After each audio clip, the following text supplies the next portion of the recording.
আপোনালোকৰ মাজলৈ লৈ আহিছোঁ বিশেষ কেইটামান ভাগ্যশালী ৰাশি, যিকেইটা ভাগত ভাগ্য খোল খাব। ভাগ্যশালী ৰাশিকেইটা জানিব বিচাৰিছোঁ যদি মোৰ ৰাশিফল চেনেলটো ছাবস্ক্ৰাইব কৰি ল'ব, যিসকলে মোৰ ৰাশিফল চেনেলটোলৈ নতুনকৈ আহিছে। এতিয়া বলক আমি আগবাঢ়োঁ, জানিব বিচাৰোঁ সেই ভাগ্যশালী ৰাশিকেইটানো কি কি হয়। সেই ৰাশি তিনিটা ভাগ্যশালী ৰাশি হৈছে সিংহ ৰাশি, মকৰ ৰাশি, কুম্ভ ৰাশি।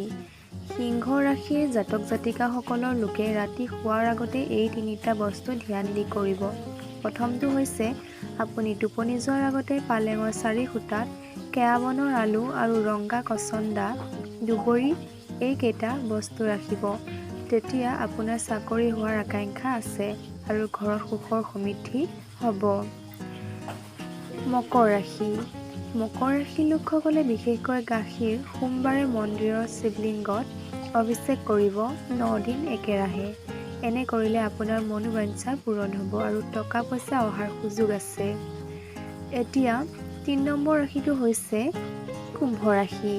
কুম্ভ ৰাশিৰ জাতক জাতিকাসকলৰ বাবে এটা ভাল খবৰ আছে। এওঁলোকে যদি এই দুটা কাম কৰে তেনেহ'লে এওঁলোকৰ ৰাশিফলৰ ভাগ্য খোল খাব।